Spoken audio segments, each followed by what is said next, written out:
Graças a Deus. Meus irmãos em Cristo Jesus, a paz do Senhor. Amém.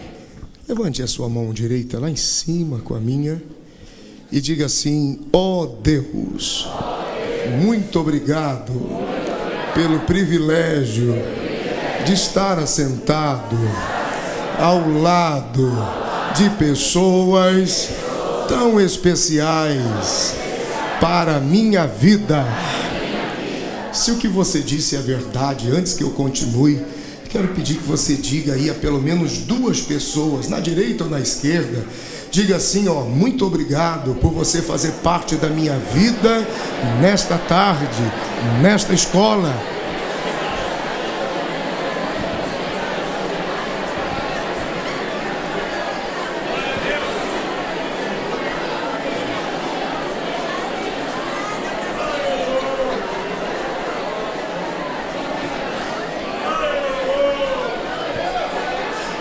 Glória a Jesus.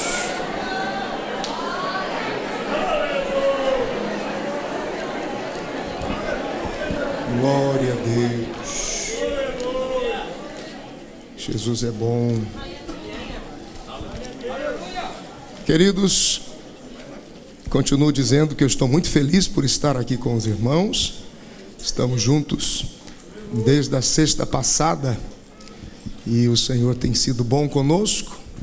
Feliz por ter retornado a convite desta igreja, sempre agradecido a Deus pela vida do pastor Takayama e missionária Cida, toda a igreja, os obreiros, o ministério.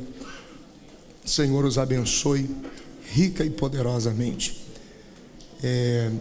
Ontem à noite nós tivemos, ou ontem à tarde, né?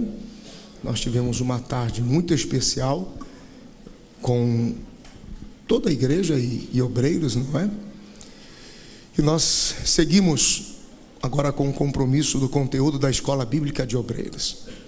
Sabe que quando a gente chega aqui, o fuso horário confunde bastante a cabeça da gente, né? O pastor Takayama disse que o fuso horário da Europa ainda é pior. Mas eu estou no negócio de acordar às 3:30 da manhã e não dormir mais. Não tem sono, que não tem jeito. E eu aprendi com um dos meus discipuladores. Eu tive um discipulador só de oração, pastor Carlos Pereira Leal.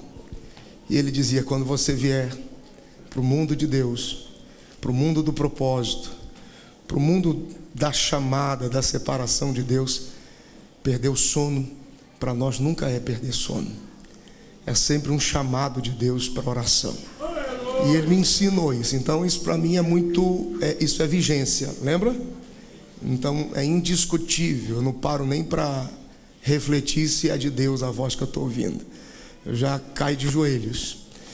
E a presença de Deus foi muito forte. Eu estou aqui no meu espírito pedindo ao Senhor que me dê graça, equilíbrio emocional, para que eu passe aos irmãos tudo o que o Senhor derramou no meu coração nesta madrugada.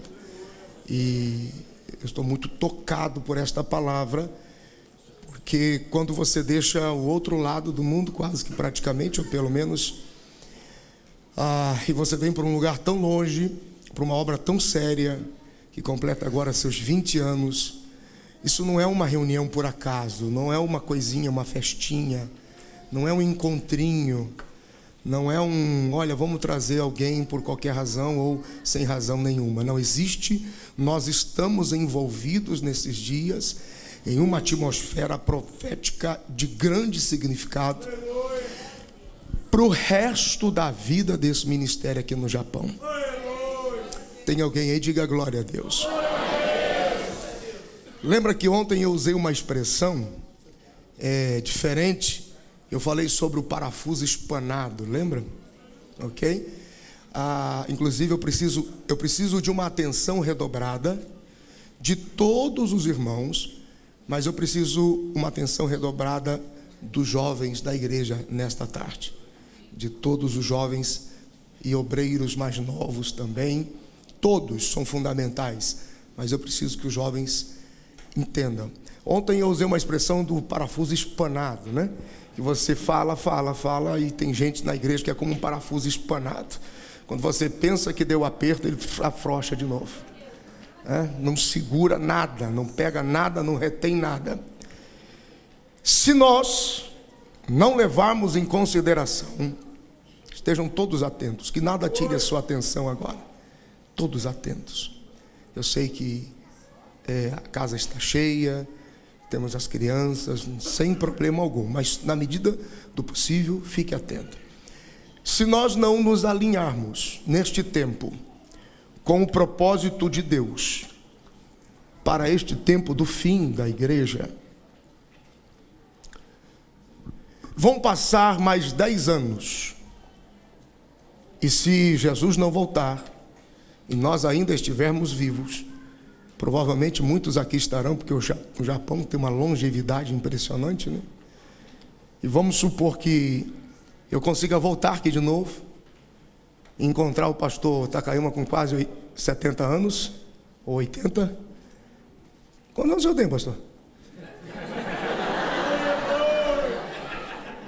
66? 66. Então 10 anos, vamos lá, 76, quase 80. E vamos supor que eu volte para cá com 52. Se nós não prestarmos atenção no propósito desta escola, vão se passar 10 anos. Nós seremos as mesmas pessoas, com os mesmos problemas, com as mesmas manias, com as mesmas dores, com os mesmos males que não mudam nunca. Pessoas que não crescem nunca, que não amadurecem nunca, que não se alinham ao propósito de Deus nunca. Nós teremos os mesmos problemas, as mesmas histórias. Haverá o mesmo sequestro no altar. Haverá o mesmo sequestro aos pastores, a visão, a palavra, as mesmas reclamações, os mesmos problemas. O casamento que não está bem, a esposa que não quer namorar com o esposo que está com pouco dinheiro, os filhos que são rebeldes, o irmão que tem inveja, o outro que quer desviar porque não foi obreiro. A mesma coisa. Mesma conversa fiada. Nada de novo. O Senhor me deu uma palavra de alinhamento. Este tempo é um tempo de alinhamento, unidade, paternidade e governo. Escrevam isso. Escrevam isso. E se quiser escrever também, se nada mudar, em 10 anos estaremos falando as mesmas conversas. Pode escrever que você vai ver que em 10 anos, se nada mudar, vai ser os mesmos problemas ridículos de toda a vida.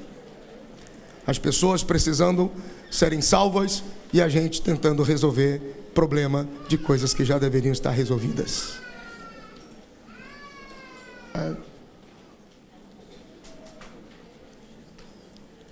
Esse é um tempo de alinhamento, unidade, paternidade e governo.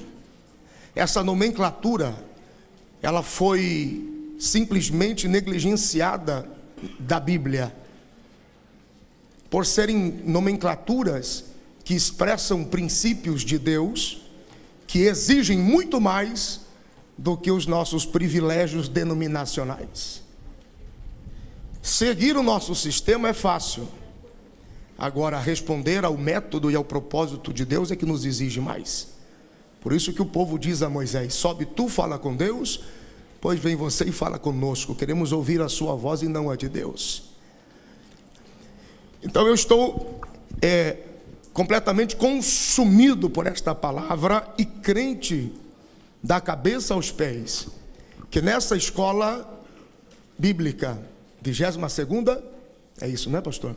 Nesta 22ª, Deus estabelece um divisor de águas para esta igreja, para este povo, para esta nação. Por muitas vezes, alguém diz: ah, Senhor, dá-me uma chamada, como a chamada de Jeremias, ou como a chamada de Isaías, ou como a chamada de Abraão. A experiência de Isaías no capítulo 6 é fantástica. Ele vê toda uma ação sobrenatural, ele tem um acesso à glória de Deus, e a gente vibra com a tenaz de fogo, e agora ele é tocado e purificado, e de repente ele recebe um chamado poderoso. Só que nós temos que terminar de ler o texto. Como vai ser meu chamado, Senhor? Você vai falar e as pessoas não vão ouvir. Você vai mostrar e as pessoas não vão ver. Você vai instruir e as pessoas não vão aprender. Mas não é por isso que você vai deixar de falar. Porque no dia do juízo eu darei a eles uma oportunidade de reconhecer que tiveram no meio deles um profeta, mas não se arrependeram. Eu preciso que vocês ouçam que Deus nos deu para esta escola. Guardem, reguem com oração e estejam prontos para viver o melhor de Deus para essa casa. Você acredita que Deus está aqui? Através da sua palavra, diga glória a Deus. Se o que Deus vai fazer e o que Deus derramou no meu coração é o que eu vi e percebi ao longo desta madrugada, vocês aprenderão a conviver com esses 3 níveis de princípio bíblico de Deus, que eu pedi que você anotasse aí: alinhamento, unidade, paternidade e governo. Ok? Vamos lá. Voltando ao livro de Atos dos Apóstolos, capítulo de número 2, que é a proposta da nossa introdução, ou do material como um todo. Glória a Deus. Aleluia. Versículo 42, por favor.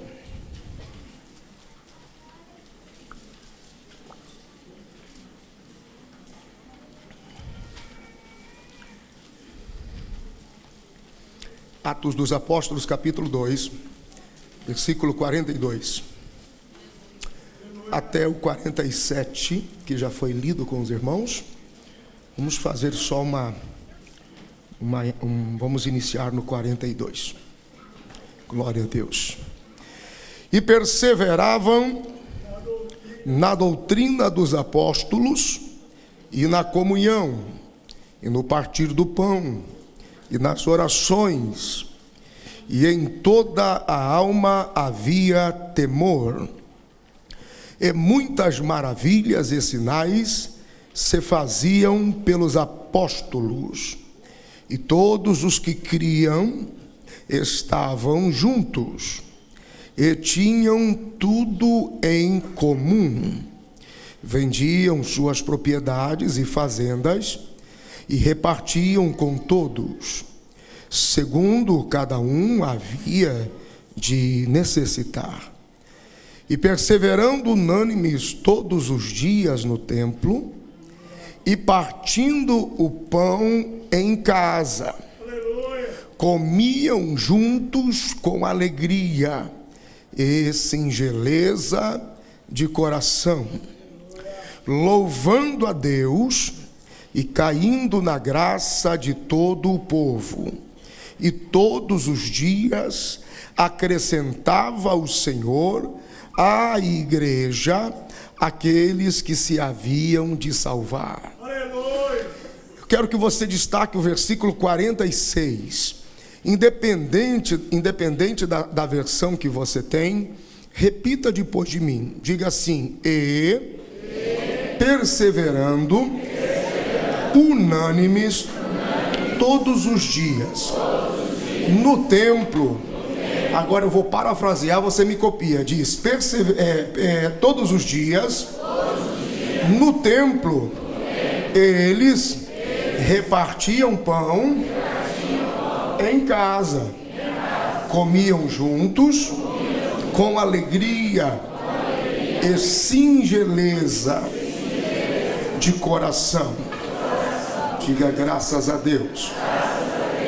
Num primeiro momento, aqui no material que nós preparamos para os irmãos, a pedido da igreja, na apostila da igreja, Crescimento e Sucesso, na página de número 1, nós temos considerações gerais. A apostila também tem um conteúdo compridinho, mas fica como sugestão, porque é conteúdo sugestivo para que os irmãos, quando não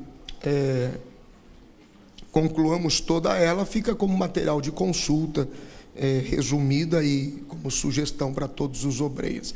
Na página de número 1, nós iniciamos falando sobre o propósito de Deus.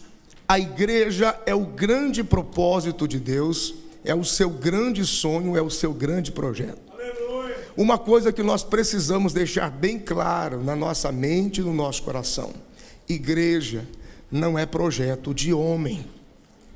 Igreja não é coisa de homem. Projeto de homem é parede, é templo, é prédio. Isso aqui quem constrói é homem, é administração, organização.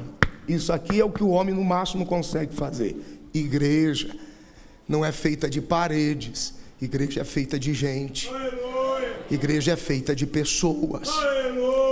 E quando você olha para a cruz e vê o corpo de Jesus lá, você consegue entender que toda a atenção de Deus está sobre pessoas. Deus é apaixonado por gente. Quando você diz assim, como que você toca o coração de Deus? Como que você toca o coração de alguém? Como é que você toca o coração de alguém? Quando você oferece a esse alguém, quando você dá a esse alguém o que ele mais gosta. Como você toca o coração da esposa? Celebre ela e dá a ela, ofereça a ela, construa um ambiente de amor, respeito, proteção, celebração e cuidado que ela ama. Você vai ter o coração dela. Como vice-versa com o esposo, vice-versa nos seus relacionamentos de amizade. Como que você consegue tocar o coração de alguém? Oferecendo o que ele mais gosta. Senhor, eu quero tocar o seu coração. Senhor, eu quero entrar na sua presença. Existem algumas coisas pragmáticas. O que é o pragmatismo? É aquilo que a gente faz a vida toda sem saber por que a gente faz. A igreja é cheia de pragmatismo. Coisas que a gente faz porque todo mundo sempre fez, porque não sei quem disse que era para ser feito assim, mas como todo mundo sempre fez, a gente continua fazendo. Isso chama-se pragmatismo. Tem coisas na nossa liturgia que é exclusivamente da placa, não tem nada a ver com liturgia de relacionamento que Deus estabelece. A gente faz porque virou costume e nos credencia como somos daquela denominação. Só que a gente nem sabe por que a gente faz.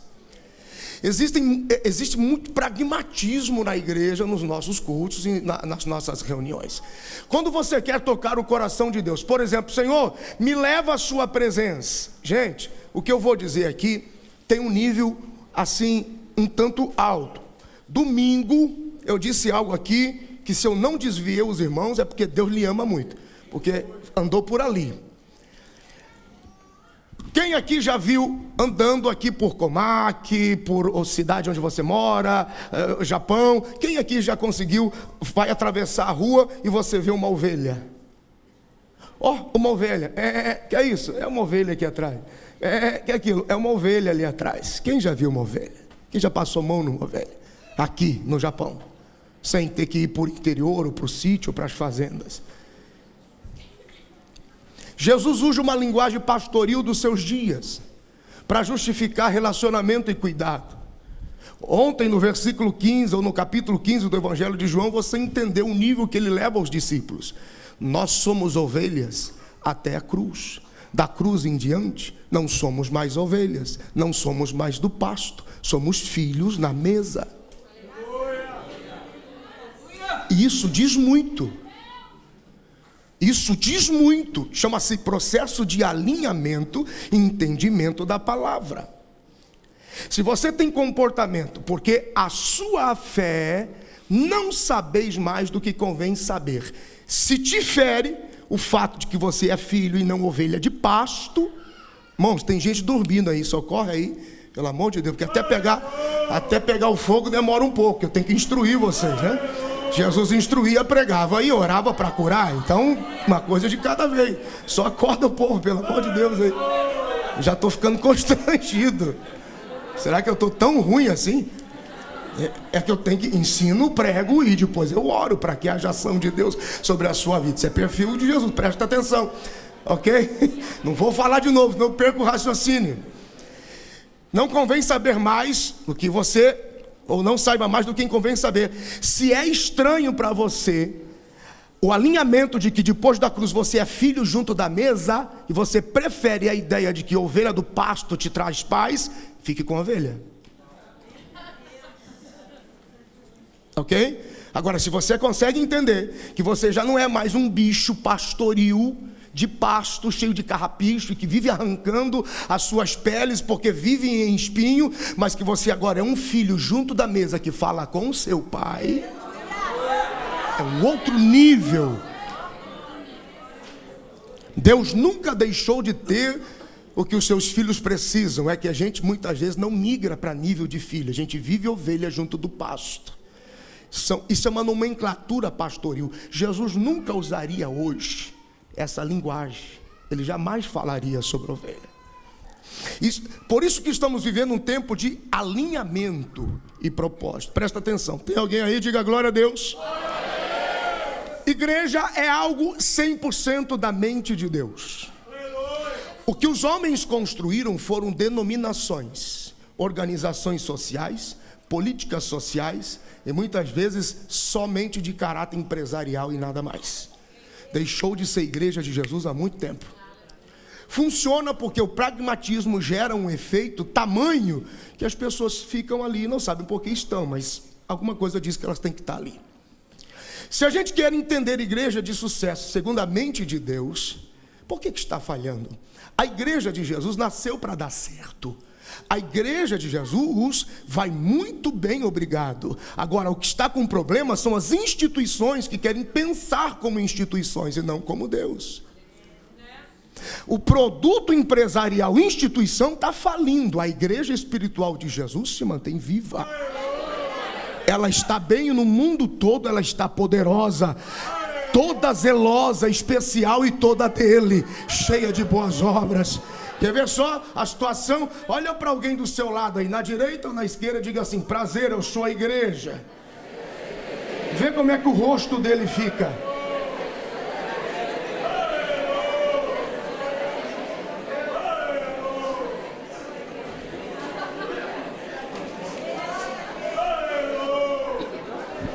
O que as denominações buscam não é a expansão e manifestação da igreja, mas é a consolidação e o reconhecimento dos prédios da denominação. Tem alguém aí? Que linguagem é essa, pastor? Chama-se alinhamento. É um tempo de ajustar a nossa nomenclatura. Podemos estar muito curiosos, como vai a obra lá? Essa pergunta pode significar quantos prédios você construiu com a nossa placa, ou quanto da igreja realmente se expandiu. O que a gente está perguntando de verdade? A gente está perguntando quantas pessoas geraram em outras pessoas o caráter de Cristo de tal forma que a glória de Deus invadiu a casa, a família, ou a gente está perguntando em quantos prédios conseguimos colocar nossa placa? Isso é um tempo de alinhamento. Nós temos que ajustar nossa nomenclatura e não nos equivocar, porque a igreja de Deus nasceu para dar certo. Uma coisa é a revelação, outra coisa é a manifestação. Nenhuma revelação será suficiente, nenhuma revelação será interessante, nenhuma revelação, por mais tremenda e incrível que possa ser. Por exemplo, Deus me deu uma revelação para esta tarde e para amanhã, de uma magnitude assustadora. Se eu e você não colocarmos esta revelação em manifestação e prática, ela não vale absolutamente nada. Você pode pregar no altar, você pode manifestar no altar a revelação de um texto bíblico, de uma orientação bíblica, da mais incrível e extraordinária que eu sei que todos os senhores já tiveram. Se não houver manifestação, não vale nada. É mera palavra ou entendimento limitado do texto e acabou, não significa nada. A igreja é um projeto poderoso de Deus, que sai da mente de Deus e nos alcança por sua graça, por intermédio do nosso Senhor e Salvador Jesus Cristo. Jesus estabelece a missão da igreja com o objetivo de que ela cresça e encha a terra assim. O grande problema da igreja não é a igreja. O problema da igreja é os muros das paredes dos prédios denominacionais que aprenderam dentro de 4 paredes. E isso tem uma proporção gigantesca, porque no livro de Atos dos Apóstolos, no capítulo 2, versículo 42 a 47, isso ganha uma dimensão, porque agora a igreja está ganhando um corpo prático, uma manifestação prática de toda a proposta de Jesus até a cruz, e que após a cruz, depois da cruz, ganha uma outra expressão. Ainda na página de número 1, no parágrafo 2, à medida que o evangelho ele vai sendo pregado, vai cumprindo-se também a promessa de que a igreja, ela existe para produto de multiplicação, de geração de frutos. Vocês se lembram ontem quando nós falamos sobre é impossível estar conectado em Jesus e não frutificar, e não multiplicar, e não produzir efeito.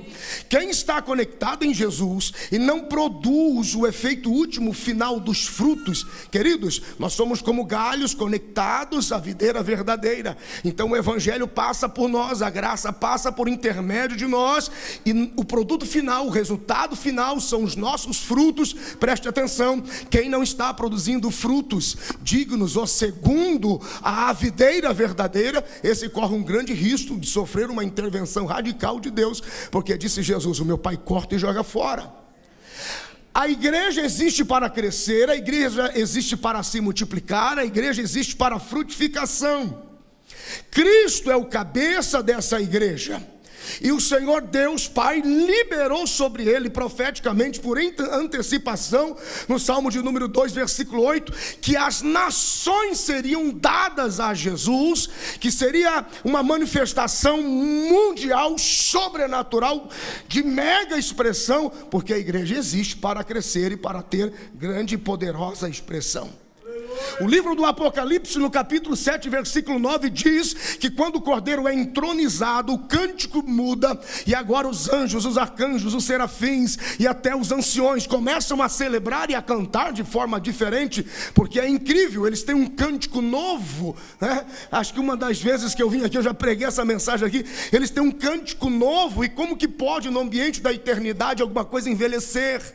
O Senhor Jesus simplesmente chega e eles são obrigados, aquilo é ambiente de eternidade, eles são obrigados, Apocalipse 5, Apocalipse 6, Apocalipse 7, são manifestações sobrenaturais, eles são obrigados a mudar o cântico. O Senhor está manifestado entre eles, e aí nós descobrimos que toda língua, tribo e nação, a igreja está para crescer em muitos lugares.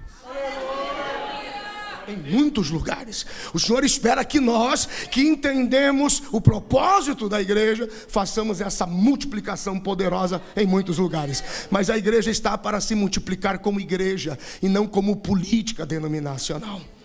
Você coloca um pequeno campo missionário, no momento em que ele cresce e ganha proporções de multiplicação como igreja, a política denominacional já cresce os seus olhos, querendo controlar aquela ação, ou querendo limitar aquele crescimento, porque tem-se a sensação de que perdeu-se o controle sobre as pessoas. Não funciona assim, isso não é igreja. Nós encontramos muitos livros que contam a história de sucesso de denominações. Pastores que encontraram, talvez, uma opção. Levante o rosto aqui, preste atenção. Uma opção de fórmula, conforme o contexto, o lugar em que ele viveu, aquilo que ele apresentou, a realidade cultural do lugar. Tudo isso precisa ser levado em conta. Eles conseguiram grande êxito, grande sucesso. Por exemplo, existe um livro do pastor Rick Warren, e ele tem uma igreja gigantesca na Califórnia, e ele escreve nesse livro dizendo que quando ele foi enviado como missionário lá, não havia ninguém, não tinha igreja, não tinha nada, só ele e a esposa, vivendo de favor, em um quarto cedido para que pudessem começar a obra do zero. E ele então orando, pedindo ao Senhor como que ele poderia fazer para começar a obra. E aí ele percebeu que estava se aproximando a Páscoa, e ele teve uma ideia. Ele escreveu 15.000 cartas. Preste atenção, olha a estratégia dele. O que ele fez? Ele e a esposa, ele desenvolveu um questionário estratégico para descobrir o perfil das pessoas que moravam naquela região onde ele estava iniciando a igreja. Você, irmão, e eu precisamos aprender isso. Se nós não respeitarmos o perfil das pessoas, se nós não respeitarmos as características das pessoas, nós não vamos conseguir atingi-las. Jesus sempre respeitou e trabalhou com as pessoas no nível da língua, no nível da cultura, no nível do entendimento delas. Jesus não disputava com elas. Jesus não fazia imposição de nada. Ele acreditava tanto na visão e na mensagem dele, que ele sabia que era só as pessoas se aproximarem dele, que com o tempo elas iriam absorver toda a proposta da mensagem que ele tinha. Não precisava criar uma imposição. Então o pastor Rick teve a seguinte ideia. Ele e a esposa, durante dias, visitaram a pé 15.000 casas. Eles visitaram a pé 15.000 casas. Eles chegavam nas casas, batiam palmas e as pessoas vinham de lá para cá. Eles se caracterizaram como agentes sociais de pesquisa, de ibope social. Então, quando as pessoas vinham de lá para cá, eles faziam uma pergunta, que já era a pergunta-chave, para quebrar o gelo, para não criar resistência. Então, eles perguntavam assim, a pessoa vinha de lá para cá. Olha a estratégia, presta atenção. Eles vão chegando na rua, eles já anotavam o nome da rua. Rua do João, Rua do Benedito, é o nome da rua, vamos ver. Rua General João. Quando vai chegando perto da casa, casa 23, já tinha o endereço e o número da casa. Quando a pessoa saía na porta, bom dia, boa tarde, tudo bem? Boa noite, bom dia, tudo bem? Qual é o seu nome? Meu nome é Pedro. Você é o dono da casa? Sou. Ele já escreveu em cima Pedro. Então eles sabiam o nome do dono, o endereço e o número da casa e o bairro. Eles tinham uma base de dados na mão, 15.000 casas catalogadas. Presta atenção para quem acha que está fazendo a obra e não tem tempo para fazer nada. Deus está falando com alguém aí? Não sei mais o que fazer, você não fez nada? Deus está falando muito sério. Quando a pessoa saía de lá para cá, para atendê-los, ele perguntava, bom dia, qual o seu nome? Meu nome é Pedro. O senhor é dona da casa? Estrategicamente ele já estava anotando numa prancheta que ele tinha nas mãos. Ele já ia anotando com uma prancheta. Aí ele fazia uma pergunta simples. O que o senhor acha que está faltando aqui no nosso bairro? O que deve ser melhorado para as famílias aqui no bairro? Ele fazia uma pergunta desconexa, para quebrar o gelo, tirar a resistência, porque a pessoa olharia para ele e dizia, o que esse cara quer na porta da minha casa? Mas as pessoas gostam muito de falar de governo, política, economia e qualquer outra coisa. Então o pessoal começava a falar sem parar, e não importava o que falava. Porque a gente precisa de uma praça, e a gente está precisando de um posto de saúde, aqui não tem tem um farol, está precisando de sinaleiro. A gente precisa de um quebra-mola, está faltando restaurante, aqui não tem farmácia. As pessoas falavam o que quisesse, e de repente as pessoas já estavam mais familiarizadas com ele e a esposa. Aí a segunda pergunta ele fazia assim, o senhor tem ido à igreja? O senhor tem ido à igreja? A pergunta não é, o senhor é crente? O senhor crê em Deus? O senhor costuma ir à igreja? Porque qualquer lugar que a pessoa vai, tem alguma manifestação de culto, para ele é igreja. O senhor costuma ir à igreja? Se a pessoa dissesse assim, graças a Deus, terra, manto, eu sou da igreja do mistério e tal, se a pessoa fosse já muito convicta, ele encerrava a conversa ali, porque o foco dele era não crentes. Ele já ia embora. Agora, se a pessoa dissesse assim, olha, não tenho ido não, faz muito tempo que eu não vou, e eu vou lá de vez em quando. Aí ele partia para a terceira pergunta, que é a pergunta na terceira pessoa. Gente, presta atenção que isso é muito importante. É a pergunta na terceira pessoa. Ele perguntava assim: por que o senhor acha que as pessoas hoje em dia não vão tanto à igreja? Ele não perguntou assim: por que você não vai à igreja? Isso é invasivo. A pessoa pode olhar para você e dizer assim: eu não devo prestação de contas a você, eu não tenho que falar nada para você, não é da sua conta porque eu não vou porque eu não quero. Mas as pessoas gostam de falar dos outros. As pessoas não gostam de falar delas, elas gostam de falar das pessoas. Entendeu? Então quando ele pergunta: por que o senhor acha que as outras pessoas não vão à igreja? Dentro da psicologia comportamental de treinamento, 85% das respostas dele é pessoal. Só que ele fala como se estivesse falando dos outros. Cuidado, quando alguém fala mal de alguém para você: olha, fulano falou mal de você. Você tem que perguntar para ele: com que prazer e satisfação você me conta isso? Por que você está feliz em falar para mim que fulano não gosta de mim? Você não me defendeu por quê? Por que você está feliz em falar para mim que fulano está me perseguindo? Por que você não me defendeu lá? E não me poupou dessa angústia? 85% a pessoa está dizendo: eu estou falando para você porque eu também não gosto de você. Eu quero te atingir de alguma forma. Presta atenção, você pensa o quê? Tem alguém aí? Por que o senhor acha que as pessoas não vão à igreja? As pessoas começam a responder, 85%, opinião pessoal. Sabe o que o Rick Warren descobriu? Coisas básicas. De 15 mil casas, preste atenção, irmãos, de 15 mil casas, as respostas das pessoas giraram em torno de: primeiro, eu vou para a igreja e não entendo nada do que eles fazem lá. Por que as pessoas não vão para a igreja? Olha, eu ouvi falar que quando você vai para lá, a gente não entende nada do que eles fazem lá.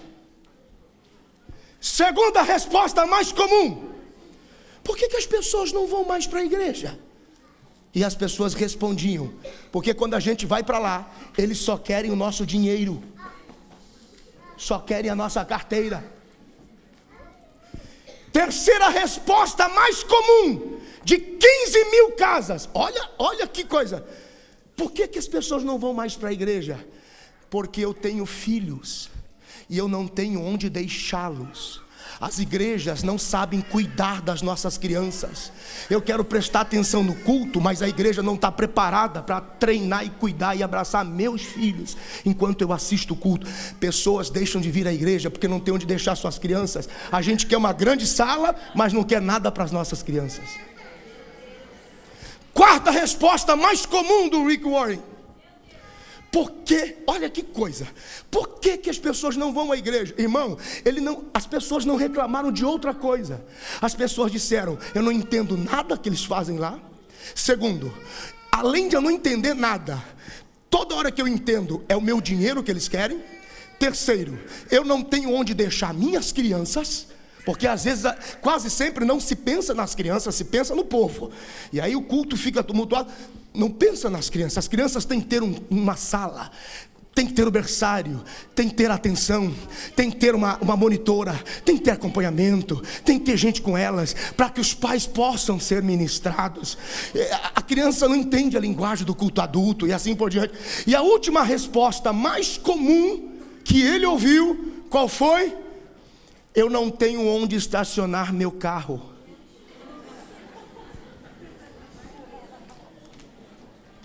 Porque todas as vezes que eu vou à igreja, como não tem atividade para as crianças, uma delas arrisca meu carro, quebra meu carro. Ele voltou para casa com a esposa. Eles visitaram 15 mil casas. E na realidade cultural, lá onde ele está, que hoje é uma igreja que passa dos seus 90 mil membros, com 7 cultos no domingo, com uma universidade, enfim. Ele voltou para casa e escreveu uma carta Lembra que em cada casa ele tinha o nome da rua, o nome da pessoa e o número da casa? Ele escreveu uma carta personalizada com o nome da pessoa, com a rua e o número e a casa da pessoa. E ele distribuiu 15.000 cartas. Falando sobre o quê? Falando sobre o que as pessoas mencionaram. Olá, tudo bem? Deus te abençoe. Que bom, até que enfim chegou no nosso bairro, na nossa cidade, um lugar diferente. Se você também acredita que igreja é um lugar onde você entenda o que as pessoas fazem, se você também acredita que igreja é um lugar em que as pessoas são mais valorizadas do que a sua carteira, se você também acredita que igreja é um lugar onde os filhos são amados, respeitados e bem cuidados, e se você também acredita que igreja é onde o seu patrimônio é bem zelado, bem cuidado, então você pensa como nós também acreditamos que igreja é assim. Na próxima semana, deixa eu terminar, peraí. A carta. Na próxima semana, nós estaremos nos reunindo no estádio tal. E ali estaremos celebrando a Páscoa com a família. Nós queremos convidar você e a sua casa para estar conosco. Se você não tem uma igreja para ir, oferecemos a nossa. Venha nos conhecer. A Bíblia diz que foram 1.200 pessoas ao estádio. E a igreja não tinha uma placa, uma casa, um prédio. Só tinha ele e a esposa e um ginásio com 1.200 pessoas.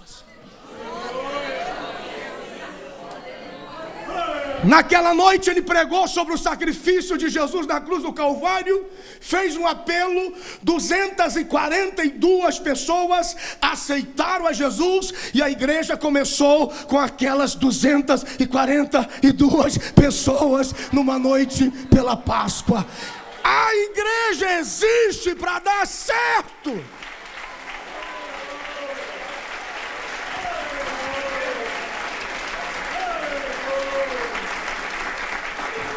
Quando eu li esse livro, eu comecei a pastorear uma congregação em Foz do Iguaçu, pequena, dita como sepulcro de obreiro, porque ninguém conseguia fazer aquela igreja avançar. Assumimos com 22 irmãos.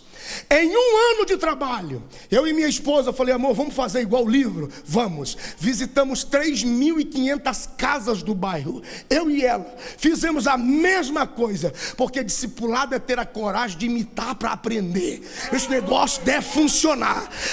Batemos de porta em porta e ainda agregamos algo mais. Nós levamos um envelope com informações da igreja, dias de culto, porque nós já estávamos estabelecidos como igreja, e fizemos uma carta segundo o perfil e mandamos. Numa única reunião eu recebi 682 pessoas. Nós ganhamos 232 para Jesus. Batizei todas elas no final daquele ano.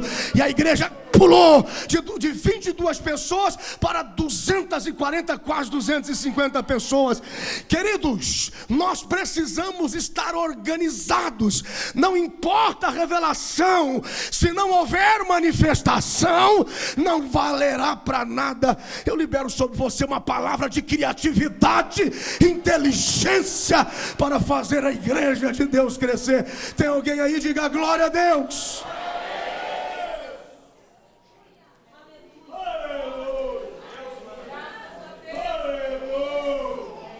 Agora vamos transicionar.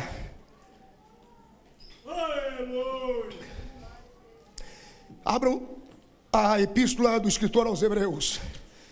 Oh, meu Deus. Há uma presença sobrenatural de Deus aqui, irmãos.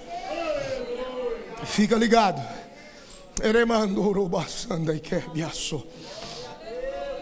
Aleluia. Existem manuais e manuais. Esse é um deles.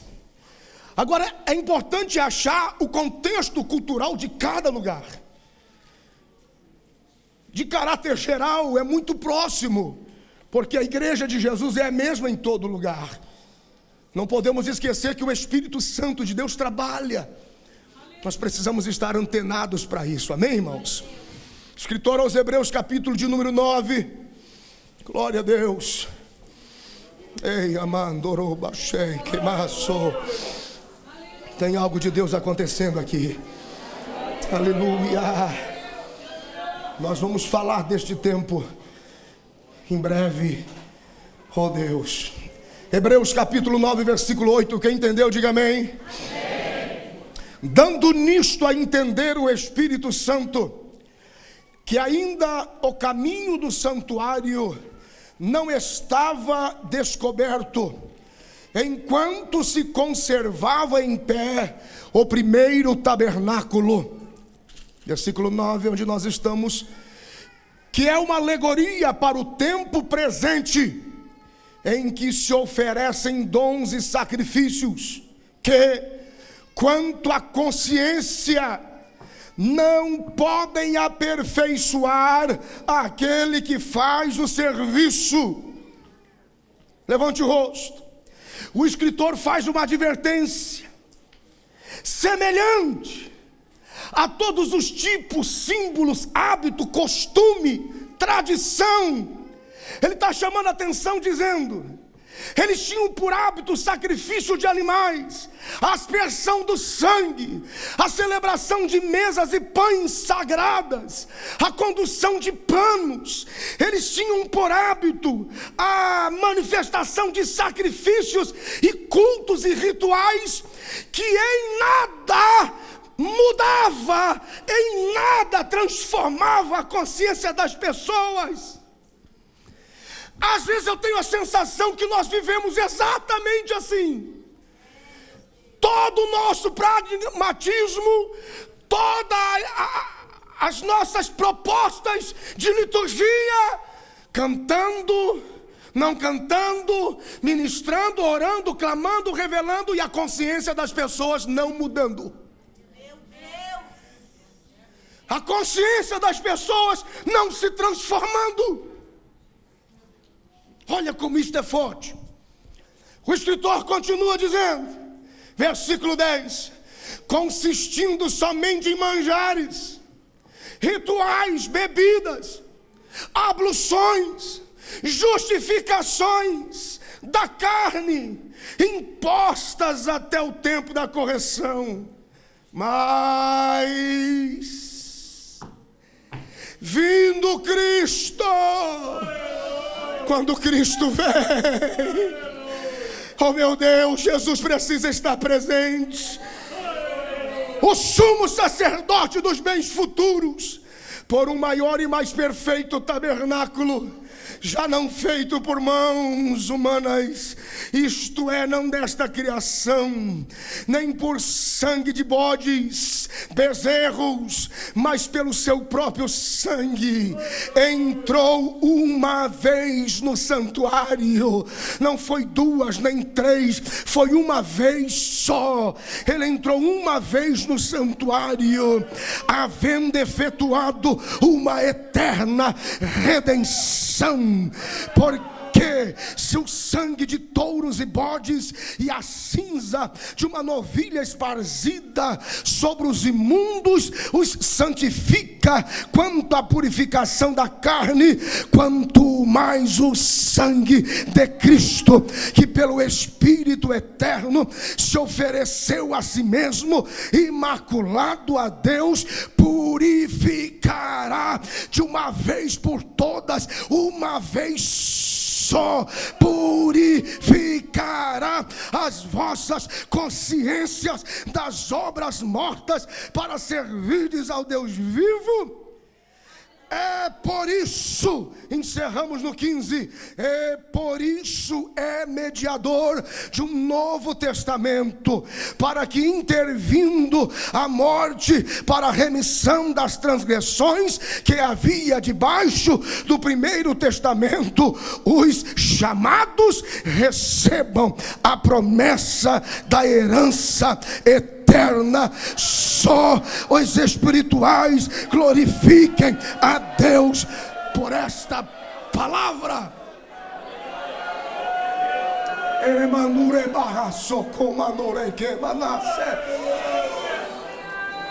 Aleluia. Nós queremos promover eventos Queremos realizar eventos para promover a denominação e não a igreja. A diferença é como nós organizamos eventos. Às vezes nós promovemos os nossos departamentos e não a igreja. É quando você faz, por exemplo, um panfleto, festa dos varões, distribui isso na rua. Quem nunca pisou na igreja pensa que isso é língua estranha. Você está promovendo o departamento e não a igreja de Jesus. As pessoas não são obrigadas a entender o que é o nosso departamento de varão ou varoa, nossas nomenclaturas. O que acontece é que quando nós estamos vivendo alguma coisa nova ou constrangidos ao novo de Deus, nós nos sentimos desconfortáveis. Será sempre um desafio promover algo novo, porque nós temos a sensação que aquilo que nós estamos fazendo não é como nós deveríamos fazer, porque não é tão conhecido para nós. É confortável continuar fazendo o que sempre foi feito, porque a gente acha que tem controle daquilo. Como se Deus fosse uma coisa ao mesmo tempo. Ele é o mesmo ontem, hoje e eternamente. Ele é um fogo abrasador e ele se manifesta de formas que a gente nunca pôde imaginar. Tem alguém aí? Diga glória a Deus. Não durma, pelo amor de Deus, que nessa transição da mensagem é que o negócio aperta. Daqui a pouco eu vou parar, tem uma proposta, depois eu volto de novo. Então preste atenção. Todas as vezes que nós estamos dispostos a realizar alguma coisa nova, e você sabe que o Espírito Santo está te movendo, eu preciso de um vinho novo aqui, eu preciso de algo novo aqui. A gente tem a sensação que o problema é a cobertura, a extensão, o ministério, a presidência, a própria placa que está vencida. Não, não é a sensação, é que venceu mesmo. A obra do homem venceu, e a obra de Deus está dizendo: eu sou maior do que isso, eu quero expandir a minha glória, eu quero salvar mais gente.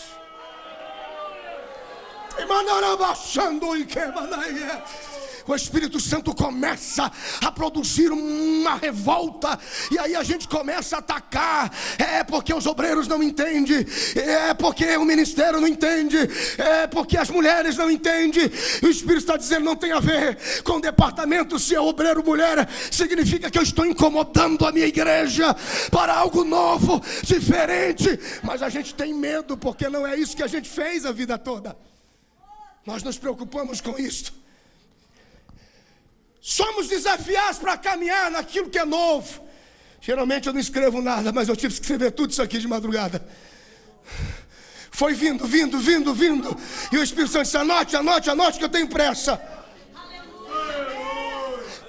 Quando eu digo caminhar no novo, não significa desprezar as estruturas antigas. Pelo contrário, precisamos delas. Toda casa. Geralmente quando você vai fazer uma reforma em um prédio, há uma avaliação feita da estrutura e diz: podemos manter os alicerces, foram bem feitos. Só arrancamos se não foi bem feito. Mas se foi bem feito, no Canadá, quando se pode manter os alicerces de uma casa antiga, a casa cai para metade do preço a reforma dela. Quando tem que arrancar o basement ou o alicerce, a casa fica quase 3 vezes mais cara. É mais ou menos assim, parece uma revelação de Deus. Se a gente pode manter a estrutura, não vai ficar tão caro o preço. A gente vai poder colocar algo extraordinário, porque tem estrutura. Você está entendendo até aqui? Diga graças a Deus. Muita coisa se perdeu ao longo dos anos, porque nós simplesmente desprezamos o formato de Deus para o sucesso e o crescimento da própria igreja. Existe um compromisso de Deus em liberar sobre nós uma palavra fiel, que se cumpra. Há um ciclo poderoso. No livro do profeta Isaías, capítulo 55, dos versículos 10 a 13, o Senhor deixa registrado e diz: a minha palavra será fiel como a chuva que cai, como a neve, em todo o seu processo. Ela vai regar, ela vai ter êxito, ela não vai voltar para mim vazia. Vocês acreditam, irmãos? Querido pastor Yoshikazu Takayama, querida missionária Cida, Deus não trouxe vocês aqui para que após 20 anos de trabalho, vocês comecem agora quando a gente ajunta as coisas, acumular derrotas, tristezas, dissabores, infidelidades, vergonha, diminuição do trabalho. Não, Deus os manteve até aqui, até esse tempo, para dar daqui para frente um novo tempo, um tempo de excelência e maturidade. Agora diz o Senhor: a minha palavra está em ciclo, a minha palavra está em trabalho, a minha palavra está em processo. Porém, uma palavra de Deus, somente, sozinha, é nessa hora que eu quase mato vocês. Vai lá. Uma palavra de Deus sem atitude não tem valor.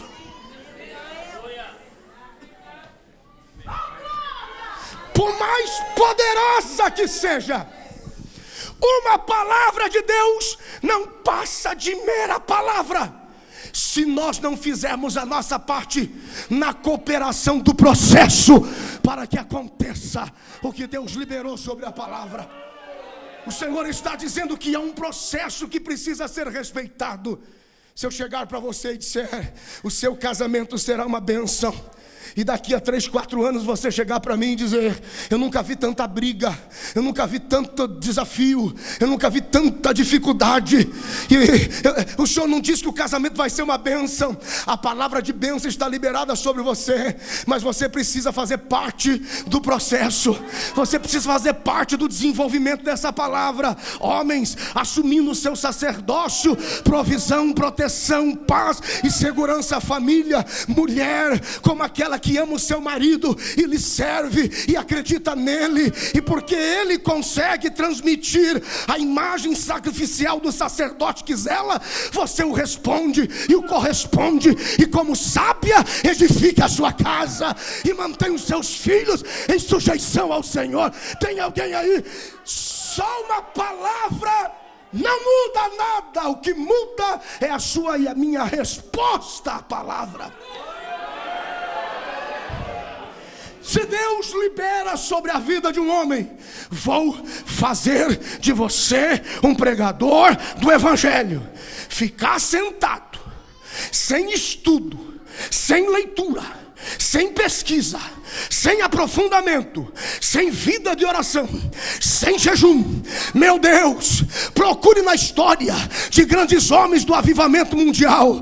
Olha a biografia dele, e porque oravam, e porque jejuavam, e porque estudavam, e porque conheciam, e porque a palavra era revelada na mente deles, e porque o coração transbordava em sabedoria. Se não fizer a sua parte, a palavra não tem efeito.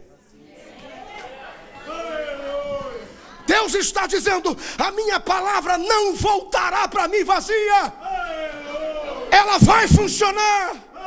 Mas ele mostra um processo da chuva que cai e corre, e o rio que absorve e depois se evapora e retorna e cai de novo. O processo, os elementos naturais, a terra coopera, a fotossíntese coopera, as árvores cooperam, o rio coopera, o sol coopera, a nuvem coopera, e a água volta e cai de novo. Tem alguém aí? Irmão, eu preciso abençoar a sua vida. Levante a mão direita lá em cima. A partir desta tarde, receba uma capacidade de participar do processo. Receba de Deus graça. Você tem que se envolver. Diga para o irmão que está do seu lado, diga para a direita ou para a esquerda, diga: você tem que se envolver.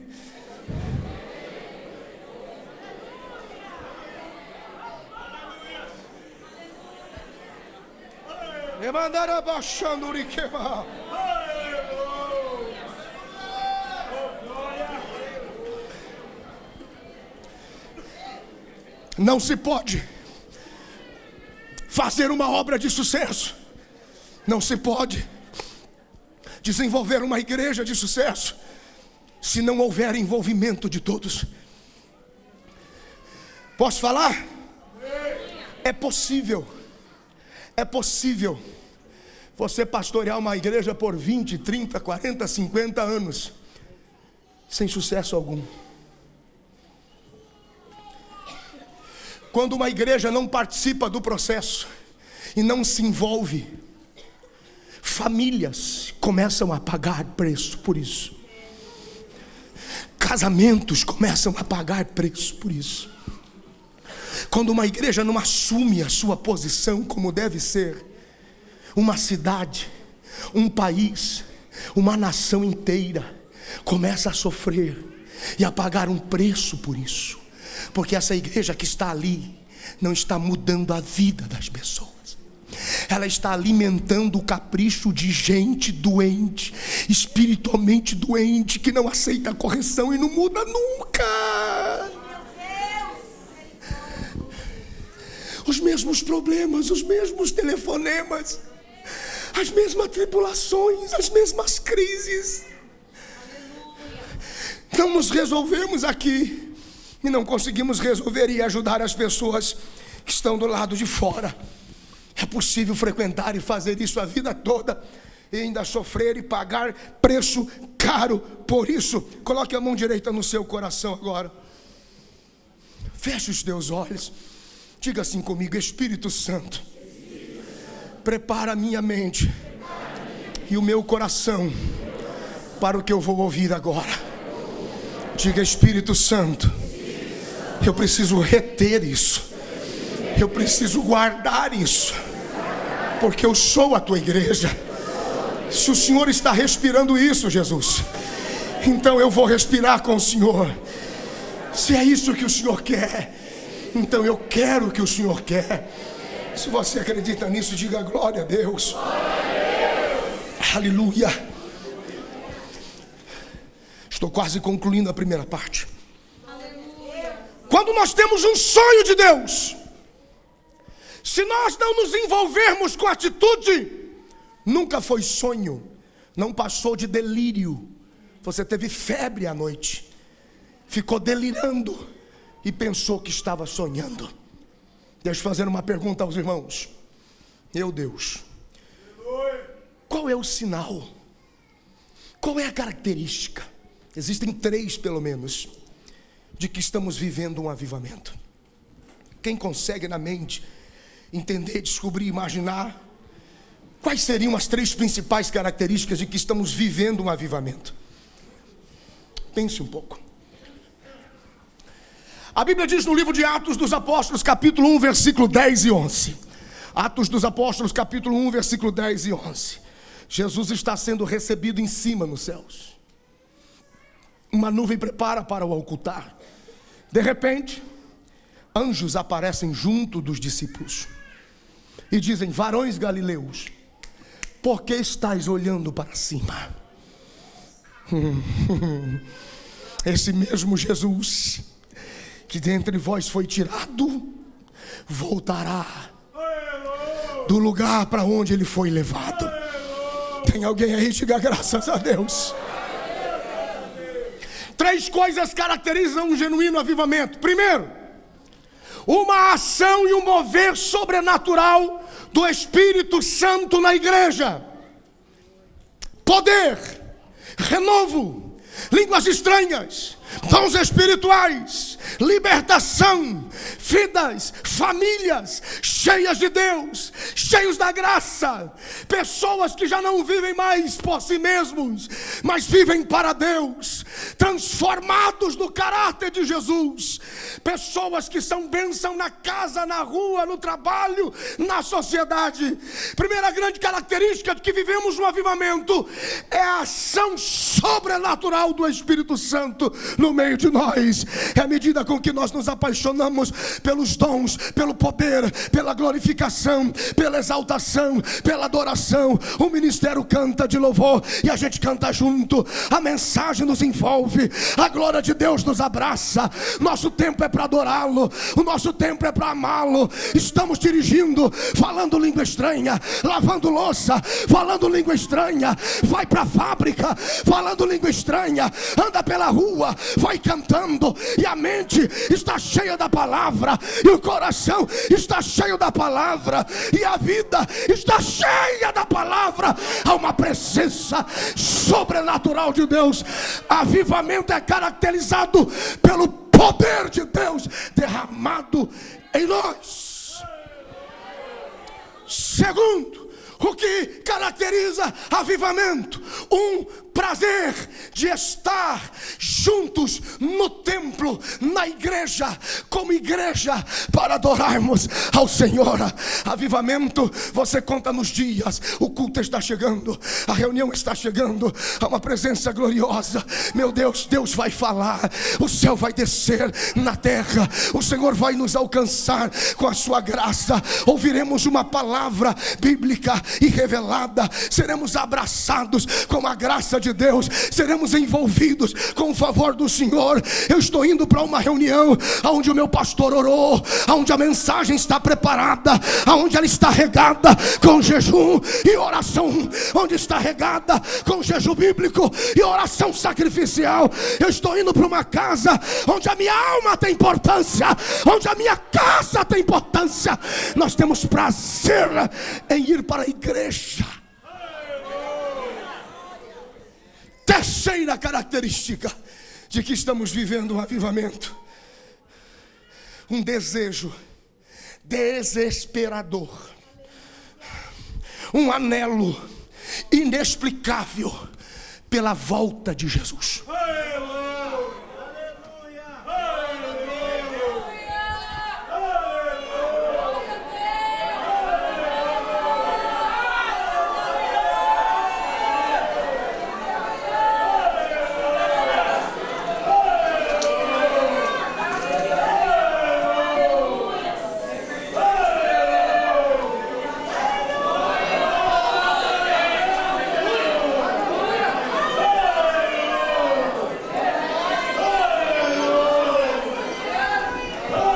Eu vejo o esforço de alguns de tentar entender de forma natural o que eu estou falando e não conseguem, porque não existe, não é natural, não se respira o avivamento. Aleluia. Eu vou te dar 30 segundos para você fechar os seus olhos e abaixar a sua cabeça. 30 segundos para você falar com Deus. 30 segundos. 30 segundos para você abaixar sua cabeça e falar com Deus agora. Aleluia. Avivamento é poder espiritual. Poder espiritual. Poder espiritual. Poder espiritual. Poder espiritual. Poder espiritual. Presença do Espírito Santo. Espírito Santo. Espírito Santo, aonde houver um crente cheio da sua presença, que tem testemunho deste poder, visita ele agora, abraça ele agora. Avivamento é poder espiritual, é ação espiritual, é mover espiritual, é mover do Espírito, é línguas estranhas, é dons dado aos crentes. Recebe de Deus agora esta palavra em nome de Jesus. Avivamento é prazer por estar na igreja, é prazer por estar no culto, é prazer por fazer parte do corpo. Aleluia. Avivamento é desejo de vê-lo outra vez como ele é. Maranata, ora vem Senhor Jesus. Espírito Santo, aonde houver um crente com saudade de Jesus, com saudade do céu, renova as forças dele agora. Queira o diabo ou não, Cristo voltará outra vez para buscar a sua igreja. Queira você ou não, é verdade de Deus. Queira o desviado ou não, Cristo virá para levar a sua igreja. Aleluia, aleluia. Diga alguma coisa, irmão, só para eu pelo menos ter a impressão do que o que eu falei você entendeu.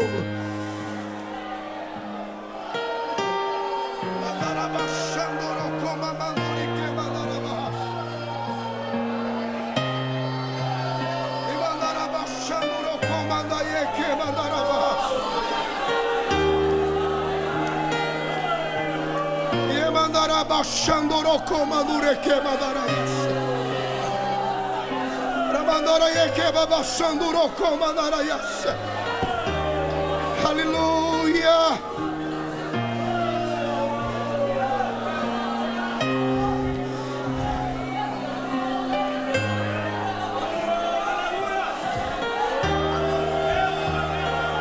Os obreiros aqui no púlpito nos ajude.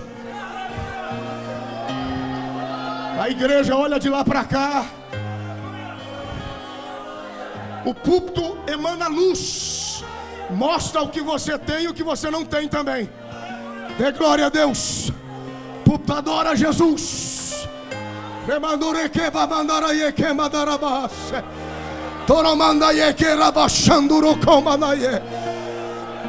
Aleluia. Aleluia.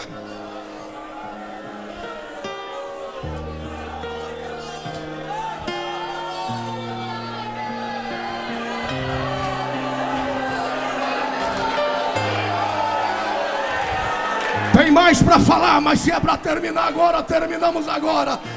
Só os batizados com o Espírito Santo. Se você tem línguas estranhas, usa ele agora. Se Deus está falando com a sua igreja, é porque o que está por vir, a glória que está por vir é muito maior. Adore ao Senhor com línguas estranhas. Obreiros, aleluia, recebam graça, recebam ânimo, recebam ousadia. Volte para o púlpito de suas congregações, tomados pelo poder espiritual. Aleluia, pregue e dê motivo para o povo voltar na próxima reunião.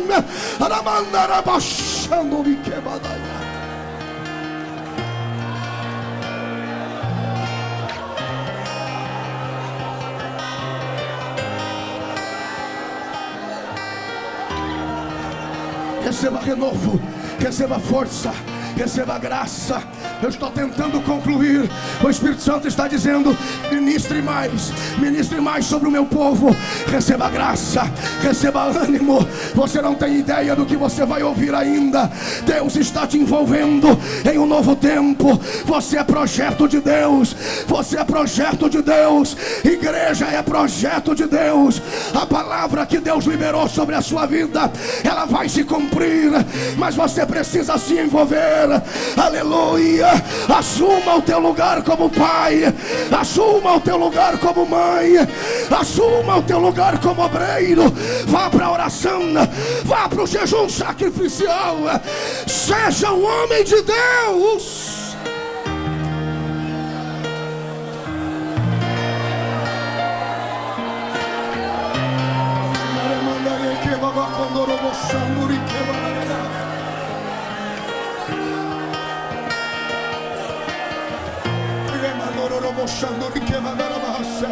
Senhor, renova os dons de revelação agora. Senhor, renova os dons de profecia agora. Senhor, renova o dom da adoração, do cântico agora. Senhor, renova os dons de inteligência, sabedoria e ciência da tua palavra agora.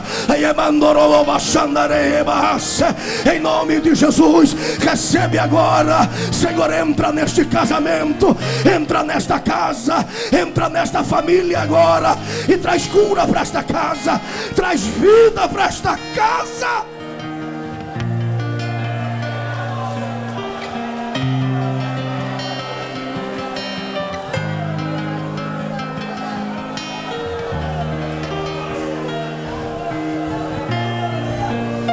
Levante o teu rosto e olha aqui.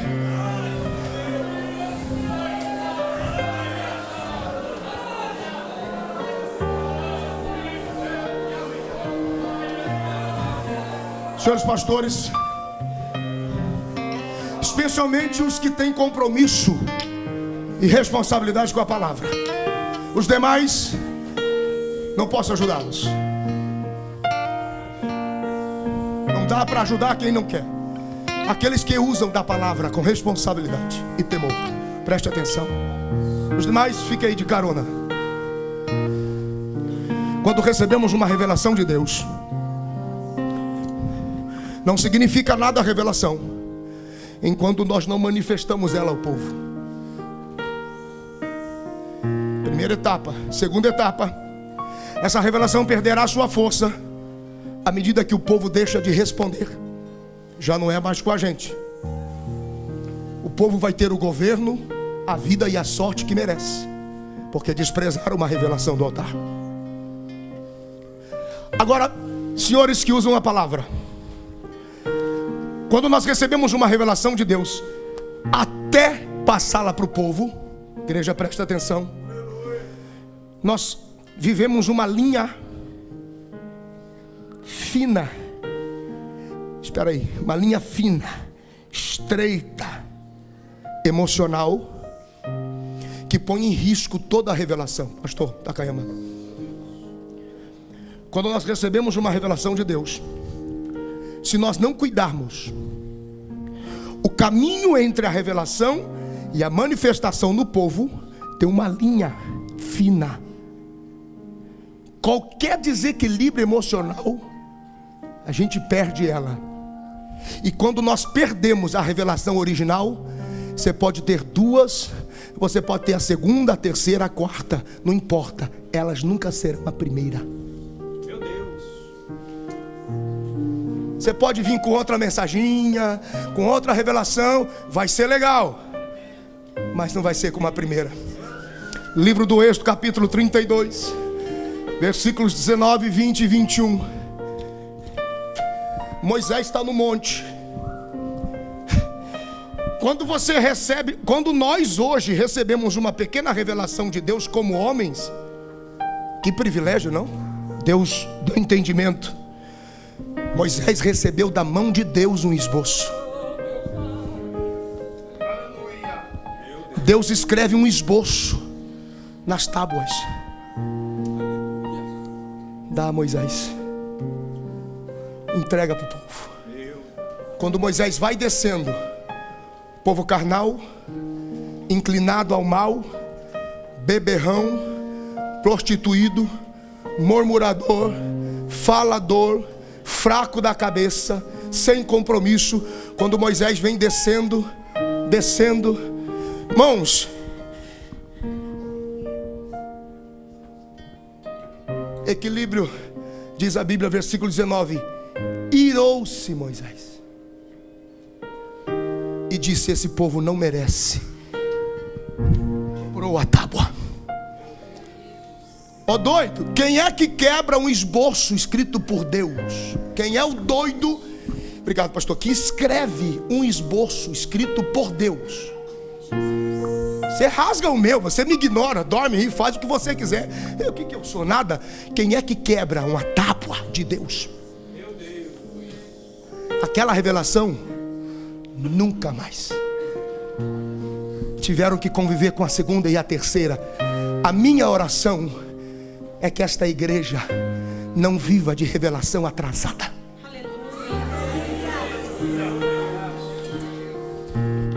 Porque na ânsia de profetizar, o profeta diz: não adianta falar, não vão entender. Ele olha para Arão e diz: Arão, por que não me ouvem? E Arão diz: meu senhor Moisés, são inclinados ao mal. Nunca mais terão a primeira, se contentarão com a segunda, morrerão todos no deserto, porque desprezaram a primeira revelação de Deus.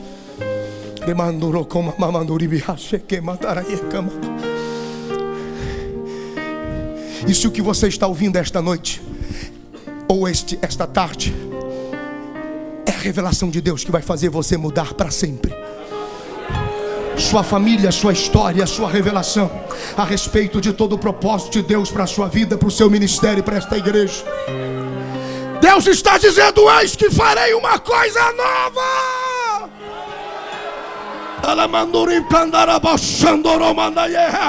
Estabelecerei a minha igreja, e as portas do inferno não prevalecerão contra ela. Será que só eu estou vendo isso? Alguém pode aplaudir ao Senhor? Alguém pode glorificar ao Senhor?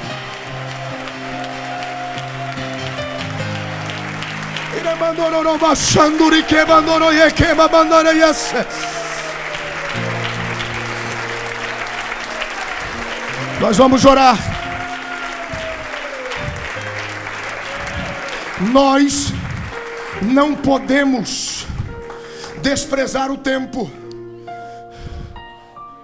O modelo, o formato de Jesus, o formato, o entendimento, a compreensão de Jesus, para quem o aceita nesse tempo, é diferente de quem o aceitou há 20, 30 anos atrás. Nós não podemos esperar que eles tenham a mesma dimensão de revelação de 40 anos. O modelo de Jesus na mente de quem o aceita hoje sofre um upgrade radicalizado. Eles têm uma visão dimensionada. Os meus avós, quando viviam, usavam na juventude, dentro de casa, lamparina, vela, porque não tinha energia elétrica. É uma falta de bom senso eu chegar num templo como esse, mandar arrancar todas as luzes e encher isso aqui de lamparina. Como vou desprezar o avanço dessa tecnologia que nos favorece tanto? Você acha que eu não gosto de coral? Eu gosto de coral. Sou Assembleia de Deus na veia. Eu amo o hino da harpa cristã. Você canta hoje, para muitas dessa geração, não significa nada. Ninguém chora como foi na cruz. Foi na cruz, foi na... Ninguém chora. Hoje eles choram. Deus da minha vida, anda comigo. Quem somos nós para dizer a Deus quando Ele tem que parar, se a igreja é dele? Nós estamos falando de evangelho de Jesus. Deus vai salvar a sua casa. Deus vai salvar seus amigos. Deus vai salvar seus vizinhos. Deus vai salvar seus amigos da escola. Deus vai varrer esta nação japonesa ainda pelo poder do evangelho e não pelo poder da memória da nossa história denominacional. Eu vou orar por você agora. Aí onde você está, nesses próximos 5 minutos, eu quero que você dê as suas mãos aos seus irmãos. Eu quero que você faça círculos pequenos de 5, 6 pessoas. Círculos pequenos de 5, 6 pessoas. Agora,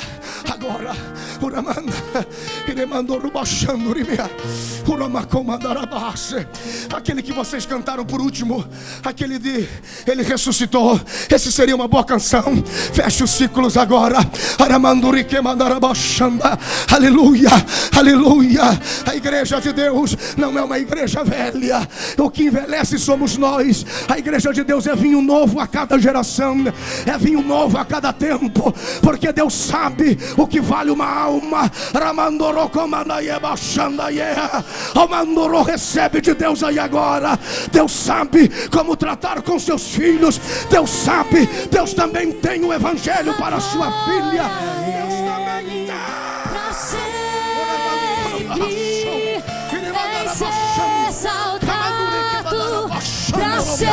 Ore a Deus agora. Peça a Deus entendimento desta palavra. Vivo está para sempre. A glória é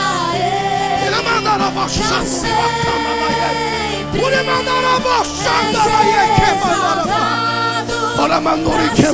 sempre. Senhor, assopra sobre esta igreja um tempo único de salvação, de glória e avivamento. Já está acontecendo.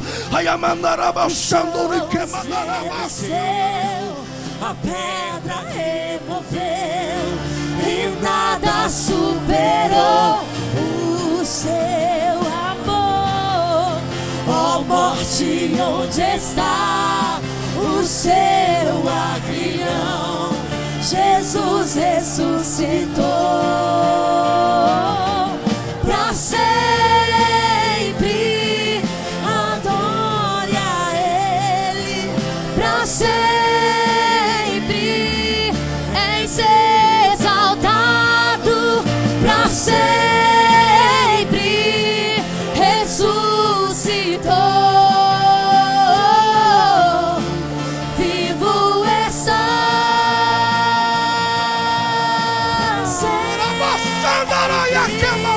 A glória a Ele.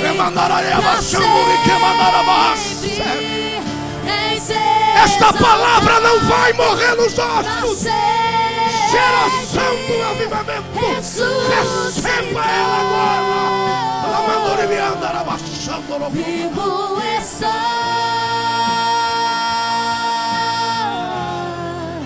Cantamos aleluia, cantamos aleluia, cantamos aleluia. O Cordeiro venceu. Cantamos aleluia, cantamos aleluia, cantamos aleluia. O Profetiza, Cordeiro igreja. venceu. Tenha visões agora, Cantamos igreja. aleluia. Receba a revelação de Deus agora, igreja. Seja levantado na palavra com ousadia e autoridade. Ele venceu, o Cordeiro venceu, o Cordeiro venceu sempre, a glória a Ele para sempre. Reis exaltado para sempre, ressuscitou. Vivo está. O fruto do seu penoso trabalho se alegrará e se alegrará. Tu verás o fruto do seu penoso trabalho e se alegrará e se alegrará. Glórias e honra a ti, Cordeiro Santo, Cordeiro Santo. Todo domínio a ti, Deus poderoso, Deus poderoso. Glórias e honra a ti, Cordeiro Santo, Cordeiro Santo. Levante a mão do seu irmão com a sua e diga assim: Senhor Jesus, se ainda há tempo, usa-nos, usa-nos, usa-nos. Se a verdadeira sua oração recebe o que do céu vai descendo sobre a tua vida agora. Abraça aí 2, 3 pessoas e diga: Deus está renovando sua igreja. Tu verás o fruto do seu penoso trabalho e te alegrará. Alegra-te sobre nós, alegra-te sobre nós, alegra-te sobre nós, alegra-te sobre nós. Glórias e honra a ti, Cordeiro Santo, Cordeiro Santo. Todo domínio a ti, Deus poderoso, Deus poderoso. Graças a Deus, charai como levasse, te manda e coma na soca, na queima na vasso. Deus reservou esses dias para um tempo de alinhamento, para um tempo de ajuste. Deus quer a sua igreja como um corpo missional vivo, prático, apostólico, segundo o projeto de Deus. Aqui está aquele que é maior que o templo. O remando e queimasse. Glória a Deus, pastor Takayama. Pastor.